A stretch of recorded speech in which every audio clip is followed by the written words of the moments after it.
Degree 3rd semester BA Sociology Module 2 Part 4 Caste System. നമ്മൾ ഈ cast സിസ്റ്റത്തെ കുറിച്ചാണ് സംസാരിച്ചുകൊണ്ടിരിക്കുന്നത്. കാസ്റ്റ് സിസ്റ്റം നിലവിൽ വന്നതിനെ എങ്ങനെയൊക്കെയാണ് ഈ ഇന്ത്യയിൽ കാസ്റ്റ് സിസ്റ്റം ജാതീയത നിലവിൽ വന്നത് എന്നുള്ളതിനെ കുറിച്ചുള്ള ഓരോ കാഴ്ചപ്പാടുകളാണ് പറഞ്ഞു വന്നിരുന്നത്. Traditional theory, political theory, religious theory, അങ്ങനെ പലവിധ കോൺസെപ്റ്റുകളും നമ്മൾ അവതരിപ്പിച്ചു. ഇനി പ്രധാനപ്പെട്ട സ്കോളേഴ്സിൻ്റെ അഭിപ്രായങ്ങൾ കൂടെയാണ് പറയാൻ ഉദ്ദേശിക്കുന്നത്. ഈ വീഡിയോയിലൂടെ നമ്മൾ പറയുന്നത് പ്രശസ്ത സോഷ്യോളജിസ്റ്റും ജാതി വ്യവസ്ഥയിൽ കാസ്റ്റ് സിസ്റ്റത്തിലൊക്കെ കൂടുതൽ പഠനങ്ങൾ നടത്തിയ ലൂയിസ് ഡുമോണ്ട് എന്ന സോഷ്യോളജി സ്കോളറിൻ്റെ അഭിപ്രായങ്ങളാണ്. Dumont's view on caste system. ആരാണ് Louis Dumont? Was a French anthropologist, sociologist and Indologist. Louis Dumont ഒരു ഫ്രഞ്ച് ആന്ത്രോപോളജിസ്റ്റാണ്, സോഷ്യോളജിസ്റ്റാണ്, ഇൻറ്റോളജിസ്റ്റ് നമ്മൾ മുമ്പ് പറഞ്ഞിട്ടുണ്ട്.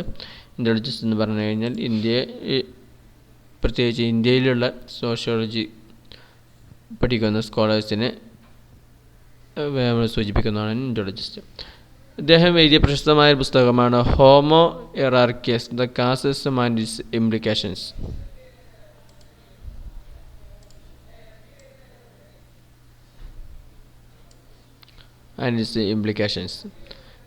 is one of his major contributions to sociology. സോഷ്യോളജിയിലേക്ക് അദ്ദേഹം നൽകിയ ഏറ്റവും വലിയ സംഭാവനകളിൽ ഒന്നായിരുന്നു അദ്ദേഹത്തിൻ്റെ പ്രശസ്തമായ പുസ്തകമായ Homo Hierarchicus, the caste system and its implications. പ്രധാനമായും നമ്മളിന്ന് ചർച്ച ചെയ്യുന്നതും ഈ പുസ്തകത്തിലൂടെ അദ്ദേഹം പരാമർശിച്ചിട്ടുള്ള ജാതി വ്യവസ്ഥയെക്കുറിച്ചും കാസ്റ്റ് സിസ്റ്റത്തെക്കുറിച്ചൊക്കെ അദ്ദേഹം പരാമർശിച്ചിട്ടുള്ള അദ്ദേഹത്തിൻ്റെ വ്യൂ പോയിൻറ്റുകളാണ്, അദ്ദേഹത്തിൻ്റെ അഭിപ്രായ പ്രകടനങ്ങളാണ് നമ്മൾ ഈ ഒരു ഇന്നത്തെ വീഡിയോയിലൂടെ ചർച്ച ചെയ്യുന്നത്. This book is concerned with the traditional social organization of India from the point of view of the theoretical comparison. Theoretical കമ്പാരിസണിലൂടെ താരതമ്യത്തിലൂടെ ട്രഡീഷണൽ സോഷ്യൽ ഓർഗനൈസേഷനുകളുടെ പണ്ടുണ്ടായിരുന്ന പരമ്പരാഗതമായി ഇവിടെ നിലനിന്നിരുന്ന സാമൂഹിക സംഘങ്ങളെക്കുറിച്ചുള്ള ഒരു പഠനമാണ് അദ്ദേഹം ഈ ഒരു കൃതിയിലൂടെ മുന്നോട്ട് വെക്കുന്നത്. പണ്ട് എങ്ങനെയൊക്കെയാണ് ആളുകൾ സംഘടിച്ചിരുന്നതും ആളുകൾ ഗ്രൂപ്പായിരുന്നതും എന്നുള്ളതിനെക്കുറിച്ചുള്ള അദ്ദേഹത്തിൻ്റെ പഠനങ്ങളാണ് പ്രധാനമായും ഈ ഒരു പുസ്തകത്തിലൂടെ അദ്ദേഹം അവതരിപ്പിക്കുന്നത്. അദ്ദേഹം പഠിച്ചിട്ടുള്ള ഈ സ്റ്റഡി ഇന്ത്യൻ കാസ്റ്റ് സിസ്റ്റം, അദ്ദേഹം പഠിച്ചിട്ടുള്ള പ്രധാനപ്പെട്ട ഏരിയകളാണ്. ഒന്ന് കാസ്റ്റ് സിസ്റ്റം, മറ്റൊന്ന് കിൻഷിപ്പ്, മറ്റൊന്ന് Hinduism and also Sanskrit to make sociological analysis and discussion of the Indian society. പ്രധാനമായും കാസ്റ്റ് സിസ്റ്റത്തെക്കുറിച്ചും ഈ കിൻഷിപ്പിനെ കുറിച്ചും ഈ ഹിന്ദുയിസത്തിനെ കുറിച്ചൊക്കെയാണ് അദ്ദേഹത്തിൻ്റെ പഠനങ്ങളേറെ കോൺസെൻട്രേറ്റ് ചെയ്ത് അദ്ദേഹം മുന്നോട്ട് പോയിരുന്നത്. Dumont's view on caste system was related to the ideology of caste system. Dumont emphasized on the attributes of caste system, and this approach became known as attributional approach in the study of caste system. അദ്ദേഹം കാര്യമായിട്ട് concentrate ചെയ്തിരുന്നത് cast സിസ്റ്റത്തിൻ്റെ അട്രിബ്യൂട്ട്സിലായിരുന്നു കൂടുതൽ concentrate ചെയ്തിരുന്നത്. അതിൻ്റെ ഗുണവിശേഷങ്ങളും മറ്റും അതിൻ്റെ വിവിധ തരം ഗുണങ്ങളും ലക്ഷണങ്ങളൊക്കെയാണ് അദ്ദേഹം ഫോക്കസ് ചെയ്തിരുന്നത്. അതുകൊണ്ട് തന്നെ അദ്ദേഹത്തിൻ്റെ ഈ കാസ്റ്റ് സിസ്റ്റത്തിലുള്ള അദ്ദേഹത്തിൻ്റെ വ്യൂ പോയിൻറ്റിനെ പ്രധാനമായും അട്രിബ്യൂഷണൽ അപ്രോച്ച് എന്നുള്ള രൂപത്തിലാണ് അദ്ദേഹത്തിൻ്റെ അഭിപ്രായങ്ങൾ അറിയപ്പെടുന്നത്. Attributional approach in the study of caste system. Okay. He has identified a hierarchy as the essential value underlying the caste system, which is supported by the Hinduism.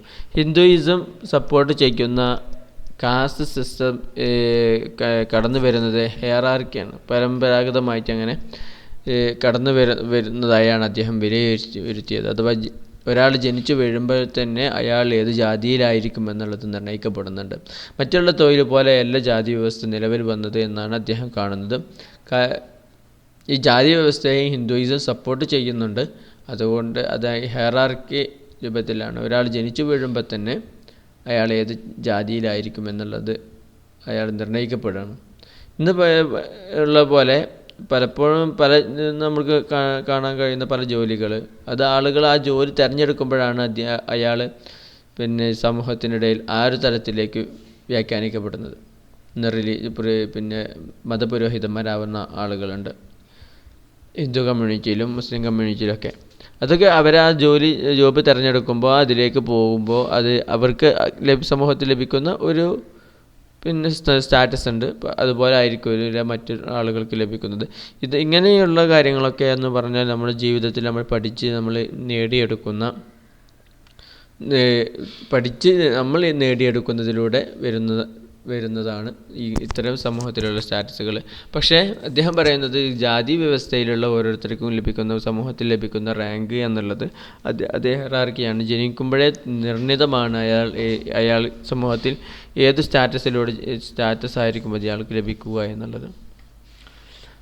They have the following 3 characters. On the division on the basis of rules of the caste with regard to marriage and direct indirect contact. Marriage, direct contact വഴിക്ക് division on the base of rules of the caste. കാര്യം ഇത്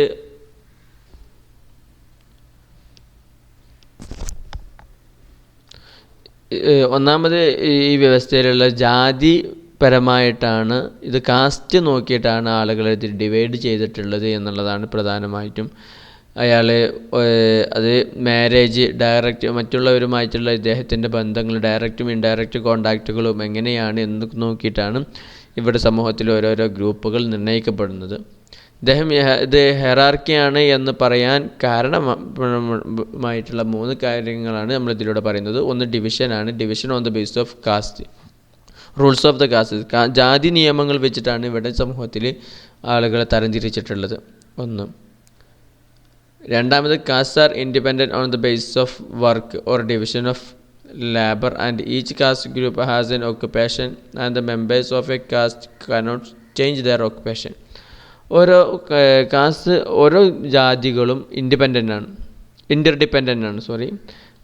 പരസ്പരം അങ്ങോട്ടും ഇങ്ങോട്ടും ഇന്റർഡിപെൻഡൻ്റ് ആണ്. ഓരോ ജാതികളും പരസ്പരം ഇന്റർഡിപെൻഡൻ്റ് ആണ്. പിന്നെ പക്ഷേ ഇവർക്ക് ചെയ്യാനുള്ള ജോലി എപ്പോഴും ഒരേ നിർണിതമാണ്. അത് ഒരാൾക്കും പിന്നെ മറ്റൊന്നിലേക്ക് മാറാൻ സാധിക്കുകയില്ല. ഒരാൾ ആശാരിപ്പണിയാണ് ചെയ്യണമെങ്കിൽ അയാളുടെ പരമ്പര മുഴുവൻ അതേ ജോലി ചെയ്യണം എന്നുള്ളതാണ്. അയാൾ മറ്റൊരു ജോലി ചെയ്യുന്നതെങ്കിൽ അയാളുടെ പരമ്പര മുഴുവൻ ആ ജോലി ചെയ്യണം, അതിൽ നിന്നും മാറാൻ പാടില്ല എന്നുള്ളതാണ് ഇത് മുന്നോട്ട് വെക്കുന്ന മറ്റൊരു കാര്യം. അദ്ദേഹം നമ്മൾ ജാതി വ്യവസ്ഥ ഹെറാർക്കി പിന്നെ ആണ് എന്നുള്ളതിന് മുന്നോട്ട് വെക്കുന്ന അടുത്തൊരു കാര്യം എന്നുള്ളത് caste are interdependent on the base of വർക്കിന് ബേസ് ചെയ്തിട്ട് ഓരോ ജാതികളും പരസ്പരം അങ്ങോട്ടും ഇങ്ങോട്ടും ഒക്കെ ഇന്റർഡിപെൻഡൻ്റ് ആണെങ്കിലും പോലും ഇവർക്ക് ചെയ്യാനുള്ള ജോലികൾ caste cannot change their occupation. ജാതി വ്യവസ്ഥയിൽ അവർക്ക് ലഭിച്ചിട്ടുള്ള തൊഴിൽ അവർക്കൊരിക്കലും മാറാൻ സാധിക്കുകയില്ല. മൂന്നാമത്തത് status of different caste or hierarchical position that ranks a caste group as superior or inferior to one another. ജാതി വ്യവസ്ഥയിൽ ഓരോ ആളുകൾക്കും ഒരു സമൂഹത്തിലൊരു സ്റ്റാറ്റസ് നിലവിൽ വരുന്നുണ്ട്. ചില ആളുകൾ മറ്റുള്ള ആളുകളെക്കാളും ഒന്നുകിൽ മുകളിലായിരിക്കും, മറ്റല്ലെങ്കിൽ താഴെയായിരിക്കും. നമുക്കറിയാം പിന്നെ ബ്രാഹ്മൺസ് ഏറ്റവും ടോപ്പ് മോസ്റ്റിൽ വരുന്നത്, മറ്റുള്ള ആളുകളൊക്കെ അതിന് താഴേക്കാണ് വരുന്നത്. അപ്പോൾ ഈ status of different caste or the hierarchical position that ranks a caste group as superior. ഈ ജാതി ചില ഗ്രൂപ്പുകൾക്ക് ഹയർ പവറും ഉന്നതമായ സ്ഥാനവും മറ്റു ചിലർക്ക് താഴ്ന്ന സ്ഥാനവും നൽകുന്നുണ്ട് എന്നുള്ളതാണ്.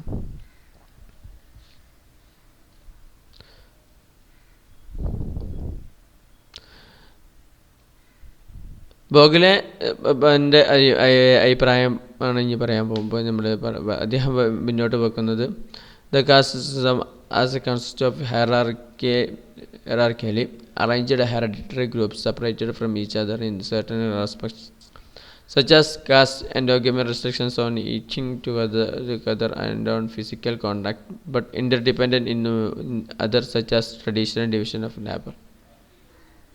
ഇദ്ദേഹം പറയുന്നത് കാസ്റ്റ് സിസ്റ്റം എന്നുള്ളത് ഹെറാർക്കിക്കലി അറേഞ്ച്ഡ് ഹെറിഡിറ്ററി ഗ്രൂപ്പ്, ഇങ്ങനെ പരമ്പരാഗതമായി പിന്നെ ഓർഗനൈസ് ചെയ്യപ്പെടുന്ന പിന്നെ വരുന്ന ഒരു ഗ്രൂപ്പാണ് പിന്നെ കാസ്റ്റ് സിസ്റ്റം എന്നുള്ളത്. ഓരോരുത്തരും ഓരോ പിന്നെ അവനാൻ ജനിച്ചു വീഴുന്ന തലമുറകളിലൂടെ വരുന്ന ഒരു ഹെറിഡിറ്ററി പിന്നെ തലമുറകളായി കൈമാറി വരുന്ന ഒരു ഗ്രൂപ്പുകളാണ് caste system. Separated from each other in certain respect such as caste, endogamy, restrictions on eating together and physical contact. കുറച്ച് പരസ്പരം ഇവർക്ക് സെപ്പറേഷൻ ഉണ്ട്. എന്തൊക്കെ ബേസ് ചെയ്തിട്ടാണ്? ഒന്ന് എൻഡോഗമി, പരസ്പരം വിവാഹം കഴിക്കാൻ പാടില്ല. ഈ ജാതിയിൽപ്പെട്ട ആൾ മറ്റൊരു ജാതിയിൽപ്പെട്ട ആളുകൾക്ക് വിവാഹം കഴിക്കാൻ പാടില്ല. അല്ലെങ്കിൽ അതിൻ്റെ ഉള്ളിൽ വിവാഹം കഴിക്കാൻ പാടില്ല, പുറത്തേക്ക് വിവാഹം കഴിക്കാൻ പാടുള്ളൂ. ഇങ്ങനെ ഇൻഡോഗമിയും എക്സോഗമിയും ഉണ്ട്. അങ്ങനെ എൻഡോഗമി എന്നുള്ള സെപ്പറേഷൻ പോലെ, അതുപോലെ പരസ്പരം ഈ ജാതിപ്പെട്ട ആൾ മറ്റു ജാതിയിലുള്ള ആളുകളുമായി പിന്നെ ഒരുമിച്ച് ഇരുന്ന് ഭക്ഷണം കഴിക്കുക എന്നുള്ളത് അതിനോടുള്ള റെസ്ട്രിക്ഷൻസ്. അതുപോലെ പിന്നെ ഫിസിക്കൽ കോണ്ടാക്റ്റ് ഉണ്ടാകാൻ പാടില്ല എന്നുള്ള ഇങ്ങനെ പലവിധ റെസ്ട്രിക്ഷൻസ് ഉള്ള ഓരോ ഗ്രൂപ്പുകളാണ്, ഹെറിഡിറ്ററി ആയി വന്നിട്ടുള്ള ഗ്രൂപ്പുകളാണ് ജാതി വ്യവസ്ഥ എന്നുള്ളത്. പക്ഷേ ഇവരാണെങ്കിൽ ഈ രണ്ട് ജാതികൾക്കിടയിൽ interdependent on other such as traditional division of labour, ട്രഡീഷണലായി വന്നിട്ടുള്ള പലവിധ ജോലികളിൽ ഇവർ അങ്ങോട്ടും ഇങ്ങോട്ടും ഇൻ്റർഡിപെൻഡൻ്റ് ആയിരിക്കും. അത് അവർക്ക് പ്രശ്നവുമില്ല.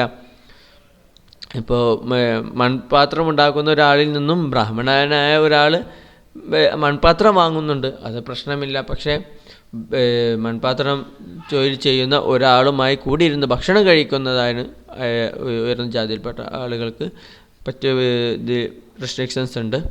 അതുപോലെ വിവാഹം കഴിക്കുമ്പോൾ താഴ്ന്ന ജാതിയിൽപ്പെട്ട ആളുകൾ പരസ്പരം അവർ മാത്രം വിവാഹം കഴിക്കൂ, ഉയർന്ന ജാതിയിൽപ്പെട്ട ആളുകൾ പരസ്പരം അങ്ങോട്ടും ഇങ്ങോട്ട് ആ ഒരു ജാതിയിലുള്ള ഉള്ളിലെ വിവാഹം കഴിക്കാറുള്ളൂ. അപ്പോൾ ഇദ്ദേഹം ഇങ്ങനെ ബോഗിൾ അദ്ദേഹം പിന്നെ കാസ്റ്റ് സിസ്റ്റത്തെ നിർവചിച്ചിട്ടുള്ളത് ഈ രൂപത്തിലാണ്. കാസ്റ്റ് സിസ്റ്റം എന്നുള്ളത് ഹെറിഡിറ്ററിയാണ്, പക്ഷേ ഒരുപാട് നിയന്ത്രണങ്ങളുണ്ട്. എന്നാലും പരസ്പരം ഡിവിഷൻ ഓഫ് ലേബറിൽ പരസ്പരം അങ്ങോട്ടും ട്രഡീഷണലായ ഡിവിഷൻ ഓഫ് ലേബറിൽ പരസ്പരം അങ്ങോട്ടും ഇങ്ങോട്ടും ബന്ധങ്ങളുമുള്ള ഒരു സിസ്റ്റമാണ് ജാതി വ്യവസ്ഥ എന്നുള്ളതാണ് അദ്ദേഹം മുന്നോട്ട് വെക്കുന്നത്. Dumont has defined Jajmani system as the basic form of the division of labor in traditional India.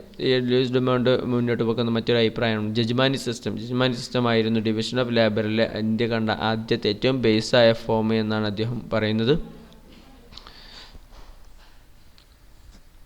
According to Dumont, there are two kinds of castes such as those who hold the land and those who do not. പണ്ട് കാലത്ത് രണ്ട് ജാതി വ്യവസ്ഥ ഇവിടെ ഉണ്ടായിരുന്നുള്ളൂ എന്നുള്ളതാണ് അദ്ദേഹം മുന്നോട്ട് വെക്കുന്നത്. അദ്ദേഹം പറയുന്നത് ഭൂമിയുള്ളവരും ഭൂമിയില്ലാത്തവരുമായ രണ്ട് വിഭാഗം ആളുകളാണ് ഉണ്ടായിരുന്നത്. ഭൂമിയുള്ള ആളുകൾ പിന്നെ അവർ മറ്റുള്ളവർക്ക് തൊഴിൽ ചെയ്യാൻ വേണ്ടി ഭൂമി വിട്ട് നൽകും. മറ്റുള്ള ആളുകൾ, ഭൂമിയില്ലാത്ത ആളുകൾ അവർ ജോലി ചെയ്യും. അങ്ങനെ മറ്റുള്ള ആളുകളിൽ നിന്ന് ലഭിക്കുന്ന തുച്ഛമായ വേതനം കൊണ്ടാണ് ഇവർ ജീവിച്ചു പോന്നിരുന്നത്. അതാണ് ജജ്മാനി സിസ്റ്റമായിരുന്നു പിന്നെ ഇന്ത്യയിലുണ്ടായിരുന്ന ആദ്യത്തെ ഡിവിഷൻ ഓഫ് ലേബറിൻ്റെ ഏറ്റവും ട്രഡീഷണലായ രൂപം എന്നുള്ളതാണ് അദ്ദേഹം പറയുന്നത്. ഭൂമിയുള്ള ആളുകൾ ഡൊമിനൻ്റ് കാസ്റ്റ് ആവുകയും എൻജോയും economic power since it control the means of subsistence and political power allowing for its subordinate position within larger territorial units. Its subordination to the king whose function it reproduce at the level of the village.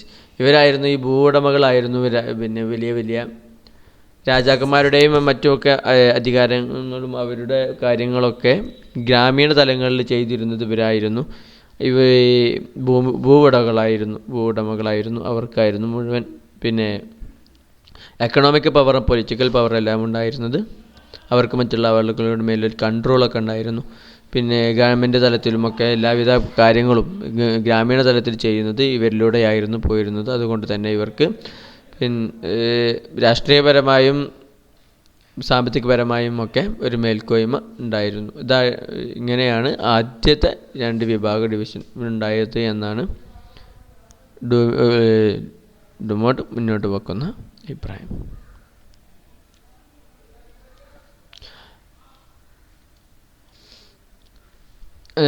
According to Louis Dumont, the caste system comprises the specialization and interdependence of the constituent groups. Caste system എന്നുള്ളത് സ്പെഷ്യലൈസേഷനും ഇൻ്റർഡിപെൻഡൻസും മുന്നോട്ട് വെക്കുന്നുണ്ട് എന്നുള്ളതാണ് മറ്റൊരു കാര്യം. അഥവാ specialisation, ചില ആളുകൾക്ക് ഓരോ ആളുകൾക്കും അവരുടേതായ പ്രത്യേക തൊഴിലുകൾക്ക് സ്പെഷ്യലൈസ് ചെയ്തു കൊടുക്കുന്നുണ്ട്. അതുപോലെ എല്ലാ ജാതികളും പരസ്പരം ഇൻ്റർഡിപെൻഡൻസ് ആണ് എന്നുള്ള ഒരു തിയറിയോടെ ഇത് മുന്നോട്ട് വെക്കുന്നുണ്ട്.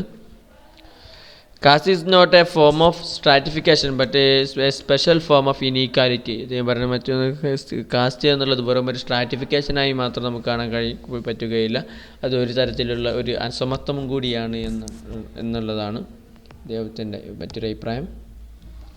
For Dumont, the dominant principle of a Hindu caste system was a hierarchy which of course of a religious rather than of a political sort. അദ്ദേഹം പറയുന്നത്, ഡുമോണ്ട് പറയുന്നത് കാസ്റ്റ് സിസ്റ്റം എന്നുള്ളത് ഹിന്ദു റിലീജിയൻ്റെ ഭാഗമായി കടന്നു വന്നിട്ടുള്ളതാണ്. അത് പൊളിറ്റിക്കൽ ക്രിയേറ്റ് ചെയ്യപ്പെട്ടതോ ഒന്നുമല്ല, അത് ഹിന്ദു റിലീജിയനുമായിട്ട് ബന്ധപ്പെട്ട് മുന്നോട്ട് വന്നത് തന്നെയാണ് എന്നാണ് അദ്ദേഹം പറയുന്നത്. Other principal were purity and impurity. പ്യൂരിറ്റിയും ഇമ്പ്യൂരിറ്റിയും ആയിരുന്നു മറ്റ് പ്രധാനപ്പെട്ട കീ പ്രിൻസിപ്പിളായി ഉണ്ടായിരുന്നത്. Also being religious and interdependence by which part is interrelated and related to the whole. Therefore, Louis Dumont said that Indian caste system is not an individualistic system, it is totally not the individual members. ഈ caste system എന്നുള്ളത് ഓരോ വ്യക്തികളെ മാത്രമല്ല, Indian സമൂഹത്തിനും ആകെ മൊത്തത്തിലാണ് എന്നുള്ള ഒരു അഭിപ്രായം കൂടെ അദ്ദേഹം മുന്നോട്ട് വെക്കുന്നുണ്ട്. അതുകൊണ്ട് തന്നെ ഈ റിലീജിയസ് ആയതുകൊണ്ടാണ് കാസ്റ്റ് സിസ്റ്റം ഇന്നും ഇന്ത്യയിൽ ഇങ്ങനെ നിലനിന്ന് പോകുന്നത് എന്നും അത് പൊളിറ്റിക്കലി ക്രിയേറ്റ് ചെയ്യപ്പെട്ടതല്ല എന്നൊക്കെയാണ് അദ്ദേഹത്തിൻ്റെ അഭിപ്രായം. ഇനി നമുക്ക് GS കുര്യയുടെ അഭിപ്രായത്തിലേക്ക് കടക്കാം. അത് നമുക്ക് അടുത്ത വീഡിയോയിലൂടെ GS കുര്യയുടെ അഭിപ്രായം നമുക്ക് ചർച്ച ചെയ്യാം. പ്രധാനമായും നമ്മൾ ഈ വീഡിയോയിലൂടെ ചർച്ച ചെയ്തത് ലൂയിസ് ഡുമോണ്ടിൻ്റെ അഭിപ്രായങ്ങളായിരുന്നു. അദ്ദേഹത്തിന് ജാതി വ്യവസ്ഥ ഇന്ത്യയിൽ എങ്ങനെ ഉടലെടുത്തു എന്നും എങ്ങനെയാണ് അവിടെ നിലനിൽക്കുന്നു, അതിൻ്റെ ഗുണവിശേഷണങ്ങളെക്കുറിച്ചും ക്യാരക്ടേഴ്സിനെ കുറിച്ചും ആട്രിബ്യൂട്ട്സിനെ കുറിച്ചൊക്കെയാണ് നമ്മൾ ചർച്ച ചെയ്തത്. ഇത്തരത്തിലുള്ള ഈ ആട്രിബ്യൂട്ട്സുകളെ കുറിച്ചുള്ള ചർച്ചകൾക്കാണ് നമ്മൾ ഗുണവിശേഷങ്ങളാണ്, ജാതി വ്യവസ്ഥയുടെ ഗുണവിശേഷങ്ങളാണ് നമ്മളിതിലൂടെ ചർച്ച ചെയ്തത്. വീഡിയോയിലൂടെ പറഞ്ഞ കാര്യങ്ങളൊക്കെ നിങ്ങൾക്ക് മനസ്സിലായിട്ടുണ്ടാകും കരുതുന്നു. Thank you very much.